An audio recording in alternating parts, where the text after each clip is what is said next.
Bonjour à tous, bienvenue sur la chaîne des Chers Players. Aujourd'hui, j'ai l'immense honneur de recevoir Guillaume et Nicolas du studio Sandfall Interactive qui ont développé Clair Obscur Expédition 33.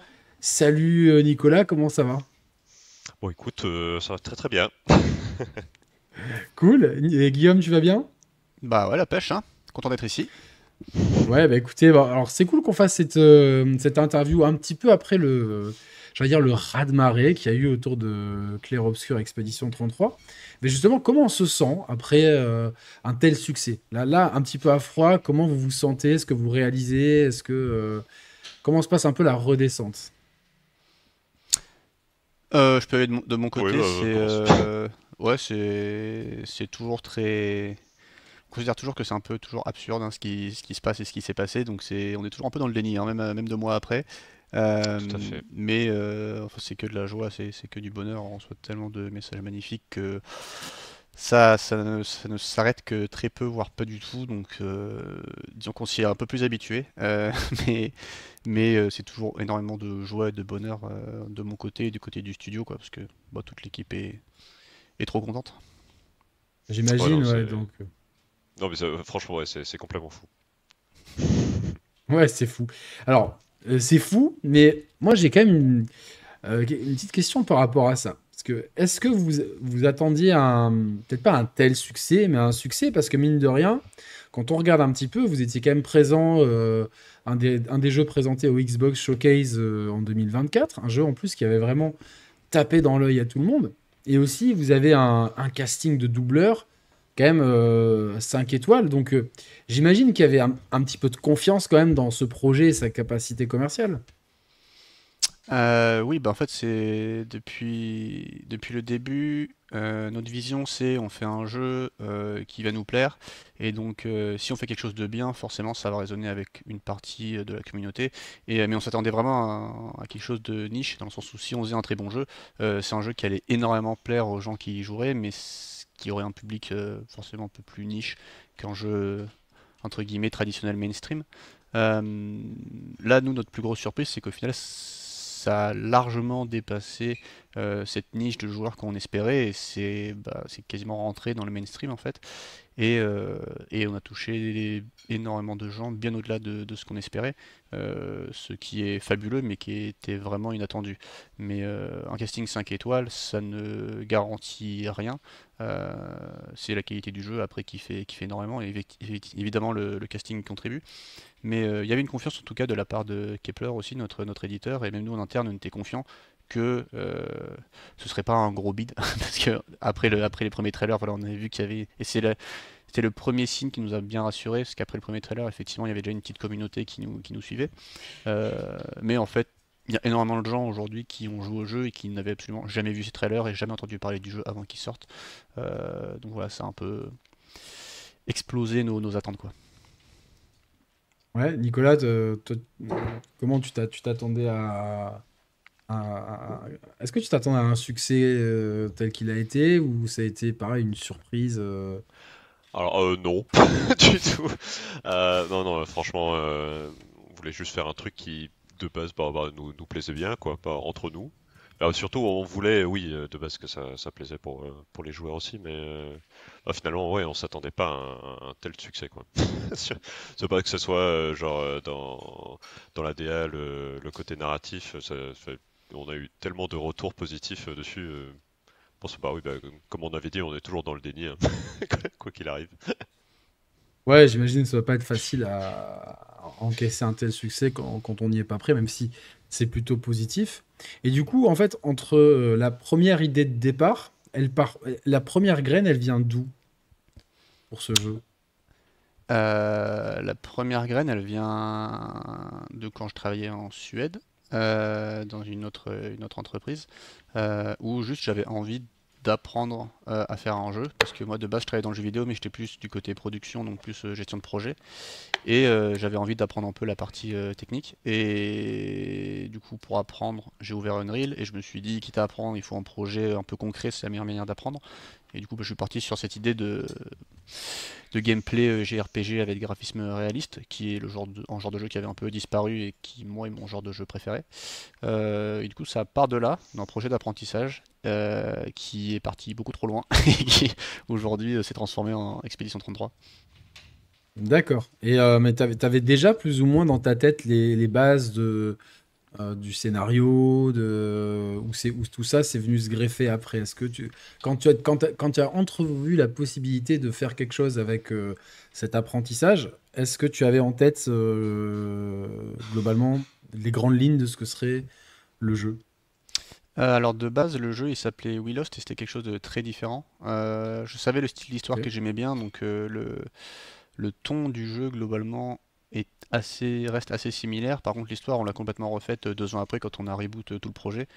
Parce que en gros, une fois qu'on savait qu'on allait avoir une vraie équipe et qu'on allait vraiment faire le jeu, on s'est un peu reposé à plat avec Nico sur la DA, avec Jen sur l'écriture, pour faire quelque chose de mieux. Parce que de base, en fait, tout était un peu fait à l'arrache, hein. Quand je bossais tout seul, j'avais un peu de temps pour rien, du coup je faisais tout vite. En fait, tout c'était pour apprendre moi Unreal Engine, donc il y a même à faire des caras, enfin voilà, de me débrouiller pour construire quelque chose. Mais du coup, tout était fait un peu de briques et de broc, et j'adaptais aussi l'histoire en fonction de ce que je pouvais faire tout seul. Mais forcément, une fois qu'on savait qu'on allait avoir une équipe pour faire nos propres assets, nos propres persos, avoir voilà, une DA beaucoup plus cool, on a un peu refait toute l'histoire et tout l'univers pour avoir quelque chose de plus cool et plus réfléchi, quoi. Et en parlant de DA, Nicolas, il me semble que donc tu es l'art directeur du jeu, si j'ai bien Tout à fait. suivi. Du coup, c'était quoi tes influences pour la direction artistique qui est vraiment très particulière? Oh là, mes influences. Alors de base, moi j'avais un background plus dans l'événementiel, donc je m'occupais plus de spectacles d'envergure, un peu moins haut budget que Cirque du Soleil, mais c'est un peu dans le même principe. Et du coup avec ça, ça m'avait juste donné de nouvelles idées un peu en dehors du jeu vidéo, quoi, pour faire un peu des nouveaux designs. Et puis bah de base aussi, je voulais aussi créer quelque chose de complètement nouveau de ce que bah, moi j'ai personnellement jamais vu bah, dans les derniers jeux qui sortaient et de ce que moi j'avais joué auparavant quoi. Euh, et puis après, en faisant pas mal de recherches, c'était plutôt aussi bah, dans mon monde de spectacle, plus de nouvelles textures, genre céramique, qui peuvent être pas mal pour les surfaces rocheuses, pour toutes les textures de créatures, pour tous les biomes du coup bah, qu'on voit dans le jeu, quoi. Ok, d'accord. Y a pas, est-ce qu'il y a des œuvres qui t'ont marqué et dont tu penses peut-être que la façon dont ça t'a marqué, ça influence un petit peu ce que tu as fait? Pas nécessairement, ça venait de pas mal de d'autres concept art, par exemple d'autres jeux, notamment genre Dishonored, je trouvais genre la Ah, qualité merci. en fait du concept art trop cool pour eux. Il y avait aussi bah, il y a aussi pas mal en fait d'illustrateurs notamment tchèques, slaves, bah, plutôt dans ce côté bah, je pense même ukrainien, russe, bah, vraiment un peu dans tous les sens quoi. Euh, et avec ça, du coup, ça m'a donné un peu allez, cette patte un peu mélancolique pour le jeu, quoi. Avec en plus de ça, genre, bah, pas mal de variétés de couleurs qu'on retrouve un peu dans tous les biomes. Donc, ouais, d'où un peu le thème clair-obscur, quand on retrouve un peu le côté mélancolique, mais aussi joyeux, quoi, dans la DA. Ok, non, mais ça se voit très bien. Et toi, bon, Guillaume, au niveau du jeu en général, du jeu vidéo, on a beaucoup parlé d'influences de jeux comme Lost Odyssey ou Persona, les Persona par rapport notamment au menu style un peu radial, etc. Est-ce que c'est des influences qui sont assumées ou c'est venu un petit peu, enfin, un peu le fruit du hasard? Non, mais ce qui est sûr, en fait, moi, pour le gameplay, j'avais pas de jeu référence vraiment. C'est plus que j'ai tellement grandi avec ces jeux et que j'ai tellement joué à tous ces jeux 2 milliards de fois que je les connais vraiment tous par cœur. Et du coup, c'est un peu un amalgame de trucs que j'aime, mélangé à moi aussi bah, ma propre vision du tour par tour, ce que j'aime, ce que j'aime pas, en apportant aussi ce que j'ai toujours eu envie de changer dans le tour par tour, notamment par exemple le système de consommables, le système de mana aussi, qui se base sur des action points de l'autre côté, pour donner un côté plus dynamique et casser un peu ce côté gestion de ressources du mana que personnellement j'ai jamais été trop fan parce que du coup j'utilise absolument jamais mes sorts dans les turn-based au cas où il y a un gros boss qui arrive après mais ce qui n'arrive jamais. J'utilise aussi jamais les consommables parce que on sait jamais, même sur le boss de fin je me dis on sait jamais ce qui arrive après. Donc on a un peu changé tout ça et dans ce genre de petites features. Plus le système de défense évidemment qui vient de plus de mon amour de Sekiro notamment. Mais aussi des jeux d'action à la Devil May Cry. Donc c'est plus un ensemble de choses que j'aime mélangées à ce que j'avais jamais vu et que j'ai toujours eu envie de voir, plus des idées qui ont un peu popé par-ci par-là au fur et à mesure du développement. Alors justement, j'avais une question sur la défense, sur le fameux pari qu'on retrouve dans plein de jeux. Je pense que le premier jeu qui a vraiment popularisé ça, je crois que c'est Street Fighter 3, mais je le préférais. Et depuis, je crois en vrai, en termes de popularisation du terme, en tout cas, du terme pari. Euh, Justement, il y avait un de mes auditeurs qui avait une question.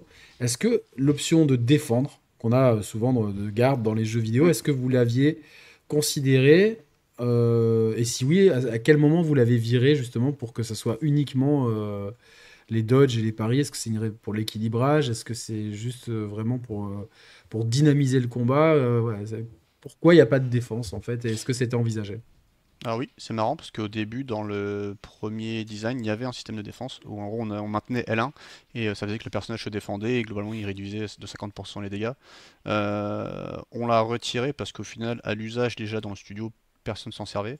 Donc c'était une mécanique en plus qui rendait juste l'équilibrage un peu plus compliqué de notre côté, qui était au final pas très satisfaisante parce que bah, c'était vraiment... En gros, ça retransformait le jeu en turn-based normal, où juste au lieu de rien faire, on maintenait un bouton.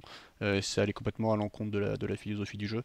Donc pour des soucis d'équilibrage, plus de juste c'était pas agréable, on l'a retiré. Je pense que le jeu s'en porte mieux. Ouais, ouais, bah oui, bien sûr, c'est ce qui fait la force du jeu, justement, c'est cette espèce de croisée entre un jeu au tour par tour et puis, euh, et puis les Souls-like, on va dire, avec notamment Sekiro que tu as cité.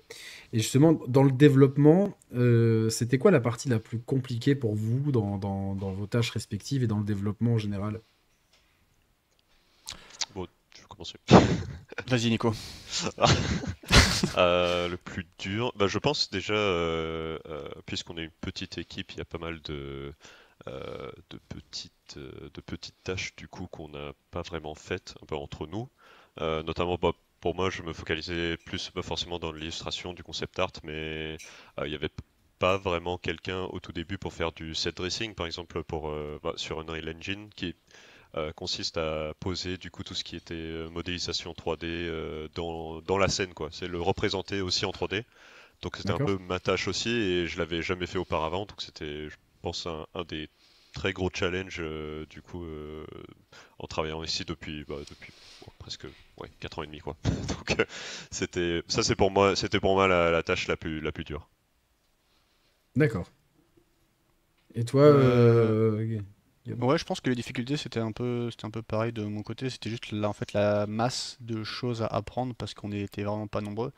Et ça, en fait, les domaines étaient tellement variés et en fin de prod, quand il faut vraiment tout polish, il y a énormément de choses. En fait, c'est switcher son cerveau en permanence sur 10 000 sujets qui sont complètement différents, en allant de l'animation d'ennemis à la réalisation de séquences, aux cinématiques, aller recaler des audio cues pour que ce soit parfaitement calé, à fixer des problèmes de tech anime. Enfin voilà, c'est vraiment ce ping-pong de cerveau permanent qui est ultra ultra fatigant, mais qui est aussi ultra rewardant parce que bah, c'est comme ça que le jeu a été polish.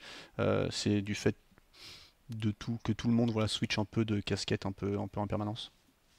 Ouais, une grande polyvalence des équipes. Et justement, on peut aussi expliquer le succès du jeu? Parce qu'il a un polish extraordinaire, c'est qu'il y a, il y a pas de bug, il y a pas de, enfin, c'est un jeu qui est jouable de bout en bout, il est très bien équilibré. Moi, je l'ai fait en plus bon, avant la sortie et souvent on est sur un petit peu les plâtres On a souvent un patch Day One qui arrive vraiment le jour de la sortie. Nous, les testeurs, on n'a pas ça. Est-ce que justement, c'est d'avoir bien dimensionné le projet Parce que des fois, je vois des projets qu'on peut qualifier de double A qui, des fois, ont les yeux plus gros que le ventre, veulent en faire trop. Est-ce que vous, il y a des moments où vous vous êtes dit, non, ça, en fait, si on part dans cette direction, on va se perdre et ça risque de mettre en péril le projet. Est-ce que c'est un peu ça la recette du succès aussi? Ah oui, oui, enfin, c'est arrivé plusieurs fois. On a cuté des trucs, on a cuté soit des features complètes, soit des parties de contenu. Mais on l'a fait très très tôt en fait ça. Donc ça nous a permis qu'au final le scope il soit fixé assez tôt dans la prod. C'est parce qu'il nous a permis au final de concentrer nos efforts sur le polish et le bug fix et tout ça, sur ces zones et ces features particulières. Et du coup, enfin, on a eu des tâches et des bugs à fixer et des trucs à polish jusqu'à la toute fin.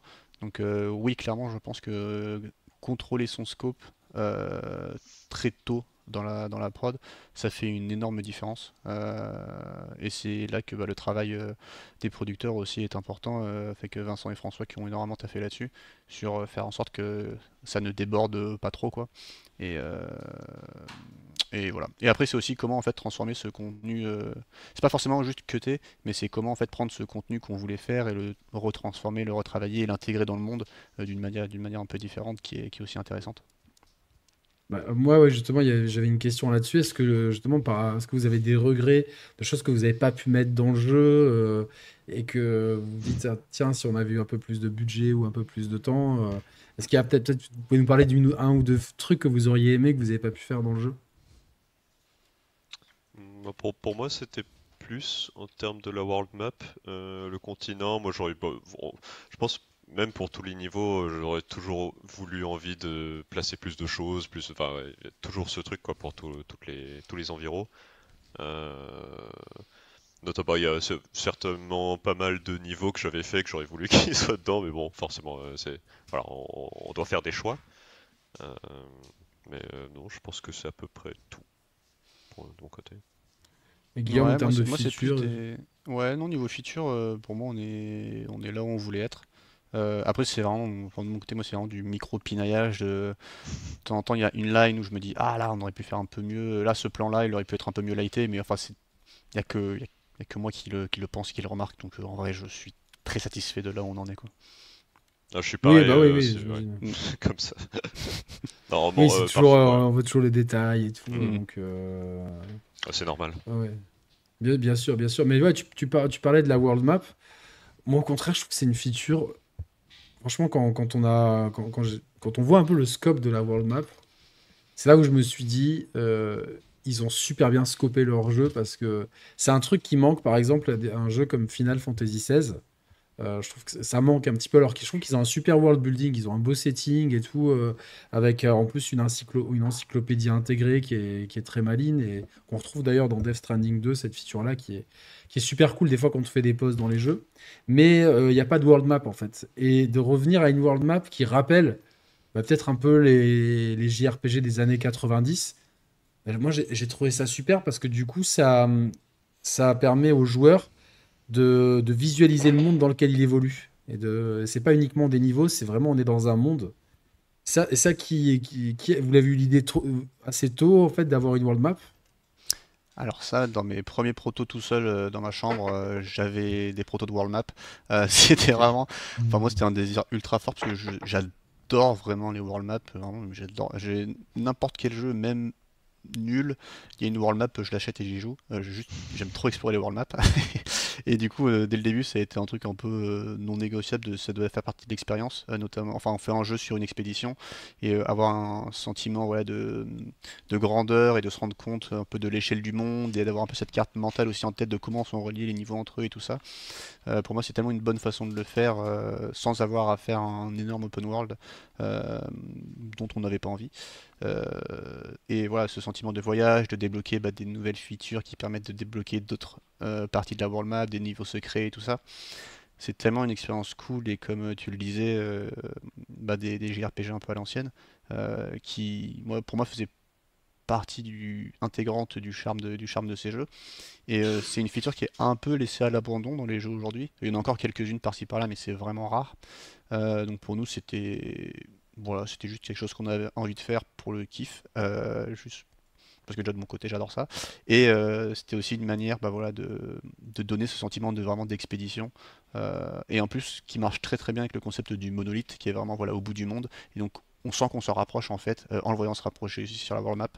Et du coup, ça collait juste trop bien pour ne pas le faire. Ouais, bah effectivement, mais ça fonctionne. En tout cas, ça fonctionne très bien. Et tu parles de features qui ont été un peu laissées à l'abandon dans les jeux. Le tour par tour, il n'était pas à l'abandon, parce qu'en fait, il y a toujours plein de jeux qui sortaient. Je pense notamment à Octopath Traveler ou même Bravely Default 2, pour prendre deux projets de chez Square. Mais sur les jeux à plus grande ambition, ça a été un peu mis de côté. Hier, on a appris, alors c'est un peu des rumeurs, mais de sources, hein, on va dire plutôt fiables, que Square Enix, suite au succès de votre jeu, voudraient remettre le tour par tour au cœur de leurs gros projets comme Dragon Quest et Final Fantasy. Du coup, qu'est-ce que ça vous fait en fait de devenir vous-même peut-être source d'inspiration pour les studios qui vous ont inspiré? Ça vous fait quoi? Ouais, alors déjà je suis allé voir l'article, c'est très embelli, hein. Je crois que c'est pas exactement ça qui s'est Oui, passé, c'est quelqu'un, même on va garder la belle l'investisseur chez Square. histoire. On va garder la belle histoire. Ouais. Oui, Ça serait pas non. déconnant, honnêtement, vu. Enfin, c'est pas pour critiquer leur dernier jeu, mais c'est vrai que pour moi, Final Fantasy, surtout Dragon Quest, ça doit répondre à un certain canon. Donc, Mm. Non, bah, enfin, c'est touchant et enfin, moi, de mon côté, en tant que fan, évidemment que c'est ultra touchant et ça me fait plaisir. De là à dire si le prochain Final Fantasy est turn-based, c'est grâce à nous, franchement, j'en sais rien. Je pense qu'ils font un peu ce qu'ils veulent. Euh, mais non, enfin, moi, de mon côté, oui, juste en tant que fan des vieux Final Fantasy, c'est touchant et ça fait plaisir, c'est récompensant, quoi. Et juste de savoir en ouais. fait que ça inspire aussi des licences qui bah, moi, m'ont beaucoup inspiré. Ouais, c'est gratifiant, c'est sûr. Ouais, parce que c'est un genre qui était, comme j'ai dit, bon, même si l'année dernière on a eu Métaphore, qui pour moi est un excellent jeu. Et d'ailleurs, est-ce que quand vous étiez en cours de développement, il y a des jeux qui sont sortis, ben, je pense peut-être à Métaphore justement, où vous vous êtes dit, oh là là, ils font cette feature, est-ce qu'on ne devrait pas l'insérer dans notre jeu? Est-ce que c'est pas difficile des fois de faire de la veille concurrentielle et justement de ne pas s'éparpiller? Non, ça nous, on s'en foutait un peu. Enfin, ce qui sortait, il sortait. Enfin, nous, on faisait un truc dans notre coin, on avait déjà notre vision, on savait ce qu'on voulait faire. Donc, pas vraiment. Après, il y a plus eu des rebondissements. Un petit fait marrant. Au début, enfin, Gustave, il a eu énormément de noms à travers la production. Et il y a un moment, il s'appelait Noah. Et quand Xenoblade Chronicle 3 est sorti, leur personnage principal s'appelait Noah. Et du coup, on s'est dit, bah, ça, on ne peut plus le faire. Du coup, on a changé son nom. Et mais ouais, c'était plus des petits trucs comme ça que des trucs de feature ou quoi, où nous, enfin, on savait où on voulait aller. Et j'ai envie de dire, entre le moment où on a commencé la prod et le moment où on a sorti le jeu, il n'y a pas eu de gros chamboulements dans le turn-based. Enfin, c'était que des trucs qu'on connaissait déjà. Donc, Je ouais, pense que c'était plus côté visuel. Parfois, genre quand je voyais des jeux qui sortaient, il y avait genre une idée que moi j'avais en tête que j'étais déjà en train de développer. Et puis quand je le regardais directement d'un jeu qui sortait avec à peu près la même idée, j'étais oh, ok, ouais, je vais commencer peut-être essayer de changer un tout petit peu ce que j'avais en tête quoi. Mais ouais, Ouais, c'est un peu embêtant, mais il faut s'y faire. et au niveau du développement, vous êtes passé à l'Unreal 5. Je crois que vous avez commencé sur le 4, il me semble, le yes. développement. Mhm. Est-ce que le changement, est-ce qu'il n'a pas été compliqué? Alors, ça, c'était les équipes tech qui s'en occupaient beaucoup, Tom et Jérôme. Mais en vrai, le passage à UE5 n'a pas été si compliqué que ça. Et paradoxalement, c'est de la 5 à la 5.1 que ça a été plus compliqué. Ouais. Parce qu'en fait, enfin, UE5, c'est globalement une grosse version du E4. C'est pas très très différent fondamentalement. Donc faire la transition, c'était pas si compliqué. Par contre, après, adapter nos pipelines à UE5, là, ça a pris plus de temps. Maintenant, pour s'adapter à Nanite, Lumen, toutes ces nouvelles techs, où là, on a mis un peu de temps avant de trouver notre équilibre. Et Epic Games aussi, hein, puisque enfin, il y avait des features qui marchaient à moitié dans UE5 et qu'ils ont amélioré jusqu'à jusqu'à ce qu'on sorte. Et je pense qu'on a eu pas mal de chance sur la 5.4 qui était une version bien optimisée et assez stable. Bon, il y a quelques trucs qui ont pété aussi dans la 5.4, mais on les a réparés. Mais voilà. Le changement de Cool. version, c'est toujours un peu compliqué, mais paradoxalement, c'était pas le Switch 4 et le 5 qui était le plus compliqué, c'était de la 5 à la 5.1. Qui nous D'accord. cru. Ouais, ouais, non, mais vous n'êtes pas les seuls à me parler justement de ce gap 5.1 qui était peut-être plus gros que 4.9 à Mm. 5 en termes de trucs. En plus, ouais, on dit souvent, enfin, c'est ce qui se dit que bon, en tout cas, certaines versions de l'UE5 elles sont difficiles à dompter, que c'est problématique pour l'optimisation. Euh, Ça n'a pas été un souci pour optimiser sur tous les supports. Bah, de toute façon, optimiser, c'est toujours un souci sur à peu près tous les engines, hein. Enfin, c'est un gros taf. Mm. Je pense qu'il y a pas mal de conceptions un peu hasardeuses sur UE5, parce qu'en fait, avec UE5, on peut très rapidement faire des choses très jolies. Mais par contre, effectivement, optimiser derrière, c'est un tout autre taf. Et nous, on a deux personnes qui ont vraiment beaucoup bossé là-dessus. Bonjour au chat. Oh, c'est un chien? Non, c'est un Euh, chien, ça, un petit ah. chien. Athéna. Bonjour Athéna. C'est le- Mais oui, du coup, bah, il y a eu un énorme taf d'optimisation, notamment du côté de Alexandre en Tcart et Jérôme en Dev Engine, euh, tout au long de la prod et surtout sous la dernière année pour que tout tourne vraiment, vraiment bien, quoi. Mais voilà. Disons que c'est plus une conception un peu du public que 5 est mal optimisé en soi, alors que c'est plus, en fait, si on a les outils pour optimiser, juste ça manque un peu de documentation, ça c'est sûr, mais il y a moyen si on y met suffisamment d'attention, quoi. D'accord. Et en parlant d'optimisation et de plateforme, il y a plusieurs événements gaming dans l'année. Clair Obscur en est un. La sortie de la Switch 2 est un autre événement. Est-ce que c'est... Oui, la question, vous la voyez venir. Est-ce que c'est quelque chose que vous pourriez envisager, en fait, de porter votre jeu sur de nouvelles plateformes, dont la Switch 2? On n'a pas d'annonce à faire, mais ce qui est sûr, c'est que ce serait intéressant, effectivement, de sortir le jeu sur Switch 2, donc qui Oui. sait. D'accord. En plus, le public japonais est friand de JRPG et de support mobile. Mais d'ailleurs, est-ce qu'on doit appeler ça un JRPG ou est-ce que il faudrait dire FRPG? De toute façon, les gens ne savent pas ce que c'est un JRPG. Je ne sais pas ce que c'est un JRPG, parce que tout le monde a sa définition différente. Est-ce que Oui, oui, c'est un bien jeu sûr. qui est fait au Japon? Est-ce que c'est juste un style de jeu à la vieux Final Fantasy avec du Pour moi, c'est turn-based un et world style map? de jeu, justement à la FF turn-based. Donc, Moi, je Pour, savais pas ce que c'était de base, donc. non, pour moi aussi, fondamentalement, en tant que joueur, pour moi, un JRPG, c'est plus un style de jeu que juste un jeu fait au Japon. donc Clair Obscur, tu le ranges dans le JRPG? Bah, je classe le gameplay dans le JRPG, mais tout le reste pas en JRPG. Donc, un FJRPG, j'en sais rien. Ok, bah on prend cette réponse. Euh, le projet est tellement... là, il y a un vinyle qui arrive, il y a un artbook, il y a des demandes pour des produits dérivés, mais il y a aussi apparemment un film qui est dans les cartons. Est-ce que vous êtes impliqué dans le film et est-ce que le succès du jeu a changé un petit peu, peut-être potentiellement le score du film? Ah, Ah, ok. désolé, on t'a perdu sur les 5 dernières secondes. Pardon, j'ai des petits problèmes avec mon micro. Ouais, est-ce que justement le succès du jeu a peut-être changé l'évaluation du scope du film et est-ce que vous êtes impliqué dans la réalisation du film? Ouais, alors c'est encore très très tôt dans le process adaptation. C'est toujours beaucoup de discussions. Ce qui est sûr, c'est qu'on va être impliqué de manière forte dedans pour faire une œuvre qui respecte aussi bah, ce qu'on a construit avec le jeu. Pour le moment, c'est très très tôt et du coup, c'est un peu dur à dire. Ok, alors, là j'ai eu la bénédiction de Manuela pour qu'on parle de spoiler. Mhm, Les fans s'écharpent sur la fin. Est-ce mhm. qu'il y en a une qui est canonique? Ça, je sais pas, faudrait demander au Real, hein. Aucune idée. Alors laquelle tu préfères? Ah mais moi j'ai pas de fin préféré, les deux sont mes enfants, je ne peux pas dire que j'ai un enfant préféré. C'était impossible. D'accord. Parce qu'il y en a qui disent que c'est Verso, etc. Vous avez vu, est-ce que vous avez fait un peu une veille des vidéos, des articles sortis sur les théories comme ça? Est-ce que vous avez regardé?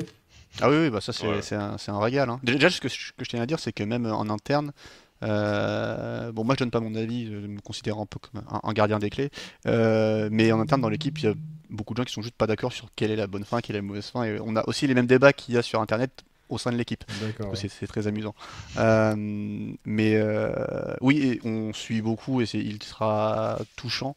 Déjà en tant qu'auteur de voir que ça déchaîne autant de passion et que enfin c'est un peu mission accomplie quoi parce qu'avec Jen quand on écrivait le scénario et les fins ce qu'on voulait vraiment c'était que les gens justement se posent des questions et réfléchissent en fait et que les fins ouvrent au débat donnent une conclusion à l'histoire mais aussi ouvrent à la réflexion et au débat et c'est ça a marché mieux que ce qu'on pensait là il y a n'importe quel thread Reddit où il y a une personne qui commence à vaguement à évoquer la fin du jeu, il y a 2000 commentaires en dessous de gens qui se Ah tapent non, dessus sur les fins.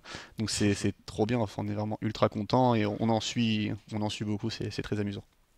ouais, nous, on a une section sur le Discord réservée aux spoilers d'Expédition 33 avec notre ami Tristan qui anime ça de façon très, très passionnée. J'ai mon ami Critics qui a fait 3 vidéos incroyables sur le lore du jeu, sur l'histoire. Et j'imagine que vous avez développé, on sent qu'il y a un univers derrière, parce que on évoque ces fameux écrivains, l'expédition zéro, sur la tombe de Verseau, c'est le 33 décembre. Est-ce que tout ça, c'est des indices, c'est volontaire? Ça s'inscrit dans un lore plus grand. Je sais que par exemple, le créateur de The Order 8086, Roux, et je ne peux jamais prononcer son nom de famille, donc je vais m'arrêter à Roux, il avait créé une Bible de l'univers de The Order. Est-ce que vous avez procédé pareil? Est-ce qu'il y a une Bible de Clair Obscur? Alors une Bible, pas exactement, mais on a énormément de documents partout. Bon, en fait, on a une Bible, juste elle est dispersée, elle est pas très ordonnée. Mais on a beaucoup de documents partout sur les histoires les backstories des personnages qui remontent dans l'arbre généalogique, bah, exactement ce qui s'est passé pendant l'expédition zéro, euh, des documents de effectivement ce qui se passe au-delà du tableau. Donc oui, oui, enfin, tout est réfléchi et rien n'est laissé au hasard, ça c'est sûr. Ouais, donc quand on entend parler d'écrivains, etc., plusieurs fois on insiste dessus, on se dit, ah, ça fait partir là-dessus. Il y a l'expédition zéro. Alors, moi, vraiment, j'ai pas mal écumé, pareil, les Reddit, etc.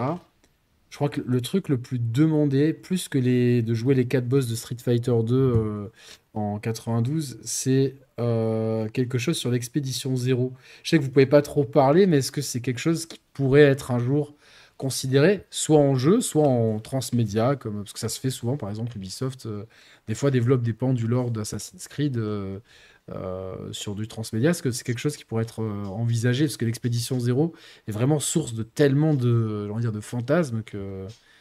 Est-ce que vous avez conscience de ça? Oui, on a conscience, hein. L'expédition zéro est demandée. Quand on écrivait l'histoire, de toute façon, on savait, enfin, si le jeu marchait, c'est un truc qui serait demandé. Donc oui, bah, rien à annoncer encore, on verra quelle forme ça prend, mais c'est une histoire qu'on aimerait bien explorer, ou raconter d'une manière ou d'une autre, c'est sûr. Après, comment on le fera, euh, je suis pas encore sûr.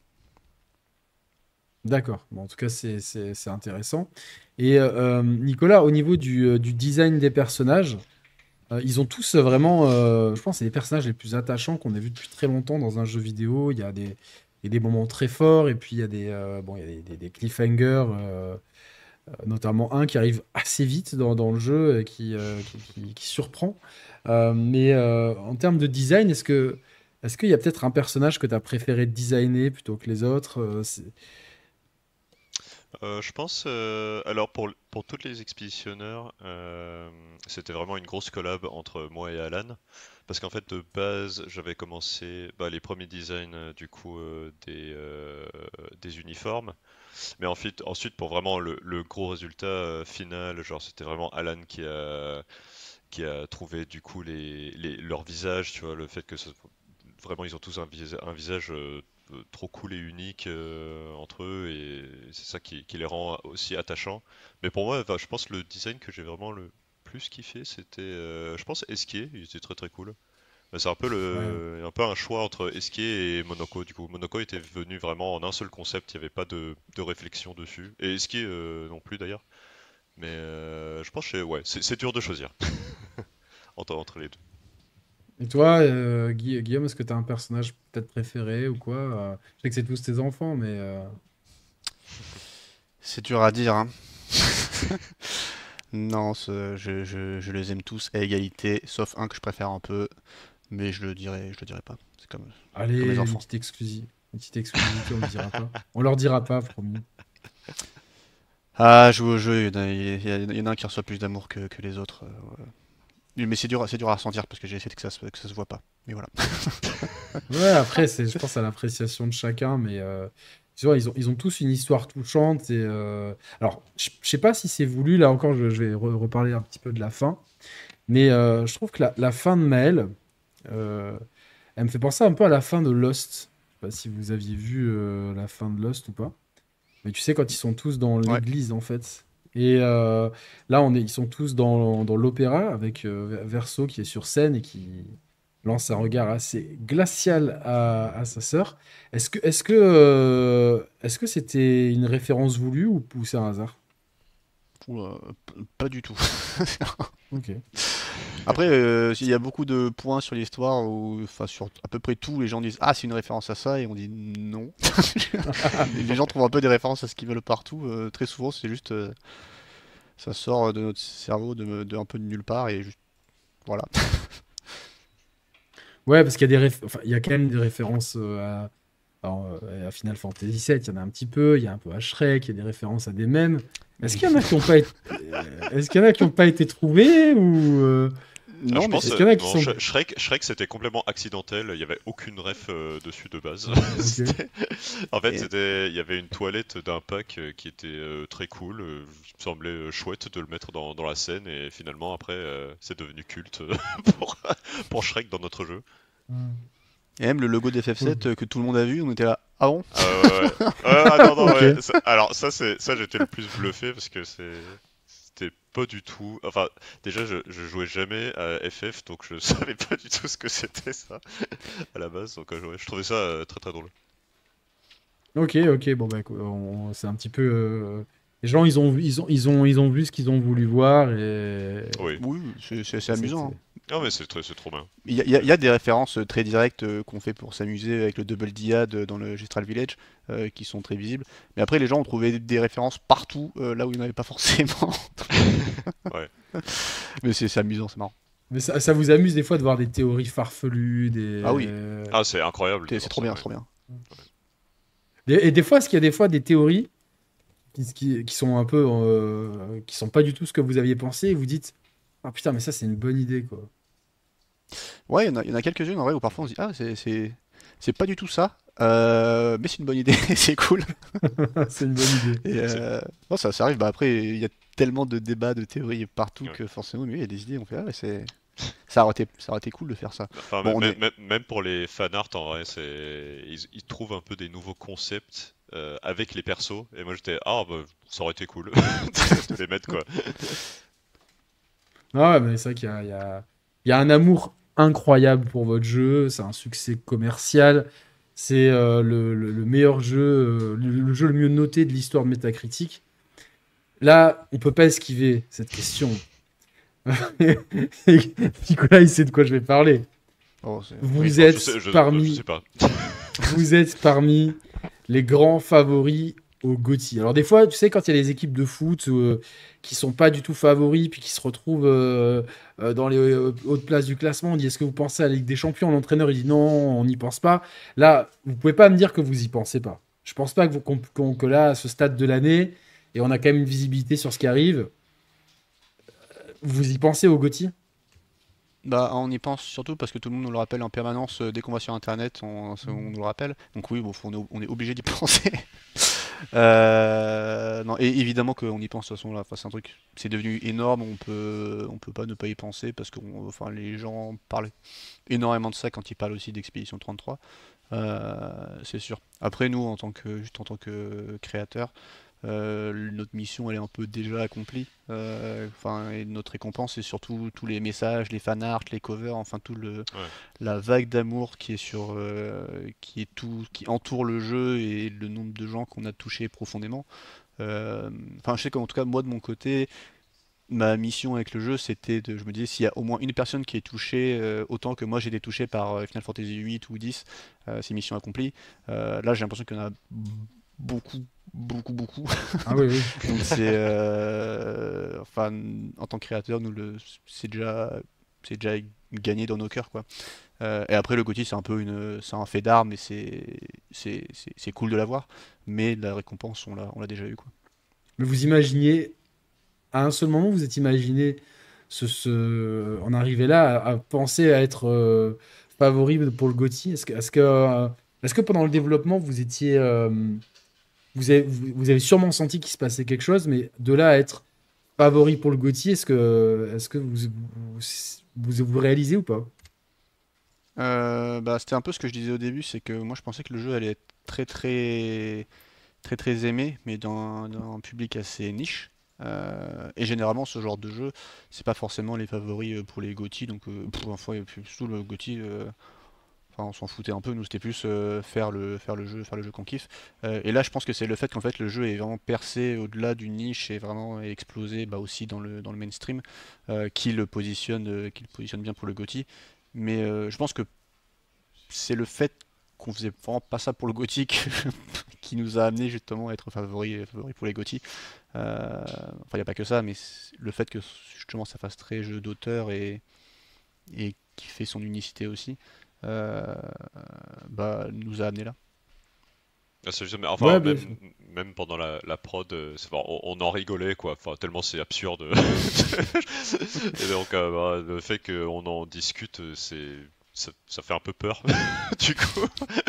Mais ouais, je pense que, ouais, on en parlait depuis un petit moment, mais je pense que de toute façon, on se concentre un peu sur nos propres, enfin, sur nos métiers, et bah, voilà, c'est tout pour l'instant. Non, bien sûr. Mais c'est vrai que, en tout cas, je sais que pour moi, c'est un excellent signal qui est donné à l'industrie, vraiment d'avoir des jeux qui ont, surtout qui ont une bonne maîtrise du scope. Et on sent qu'ils sont faits par par des gens qui ont beaucoup joué dans leur vie et qui ont envie de. Tu vois, par exemple, tu parlais des consommables, et c'est vrai, souvent dans les JRPG, genre, t'as beaucoup de potions de vie, mais des potions de mana, des fois, elles sont galères à trouver. Tu te dis, mais. Et du coup, t'as, tu sais, des petites choses comme ça où finalement, on sent que ça a été digéré et comment je peux faire pour améliorer la formule. Et je pense que c'est vraiment. J'ai l'impression d'avoir un jeu qui est fait d'abord par des joueurs pour des joueurs, en fait. Mm. Et c'est peut-être ça aussi qui manque à beaucoup de projets qui sortent, qui sont incroyables, mais qui manquent peut-être un petit peu d'âme et de singularité, quoi. Clairement. Et je pose la question, qui a déjà utilisé un méga élixir dans Final Fantasy? Personne. Tout le monde les garde jusqu'à la fin. Et je crois que j'ai jamais utilisé un méga élixir de toute ma vie. Donc voilà, c'était une réponse à ça aussi, une frustration de joueur. Non, mais ouais, c'est vrai que ça peut être une explication complètement recevable parce que oui, effectivement, c'est tellement rare qu'on n'ose pas les utiliser. Mm.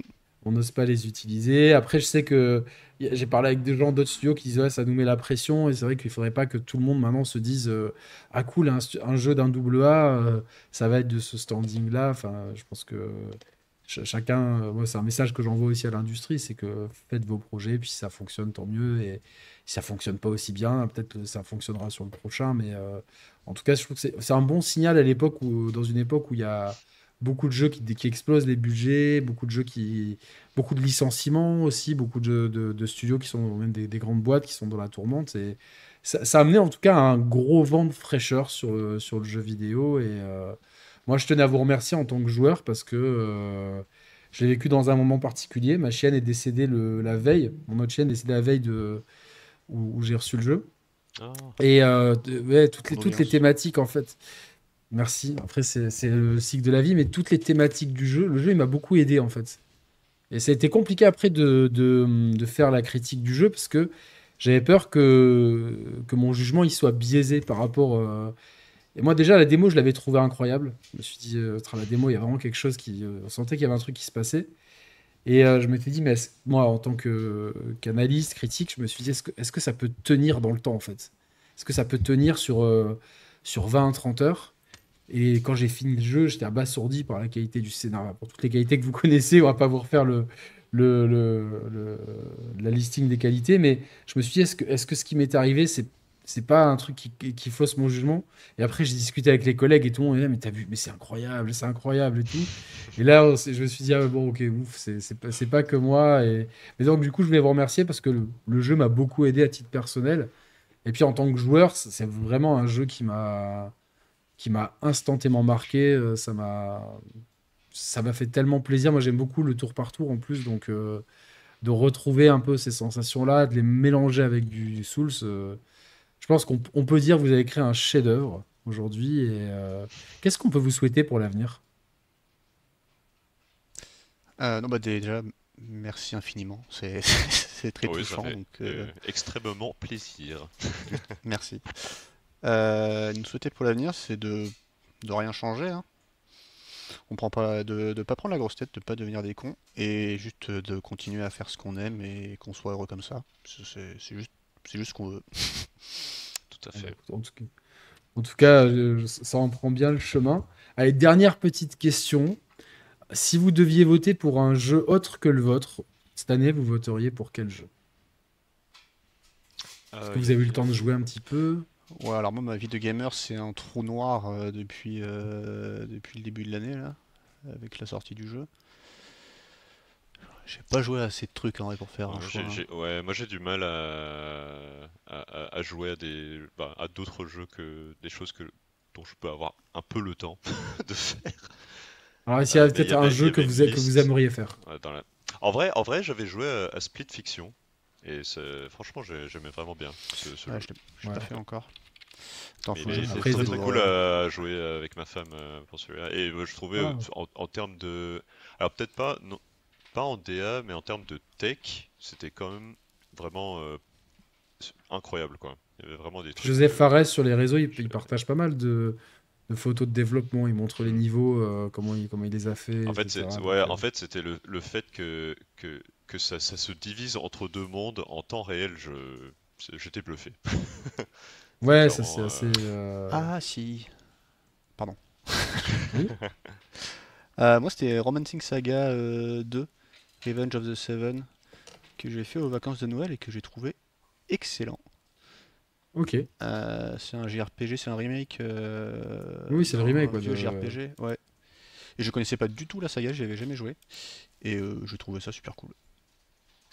Ok. Ouais, Bah, ouais, bah, aujourd'hui. Mais après, je je crois que j'ai joué littéralement à peu près qu'à ça cette année et tout d'autres petits jeux.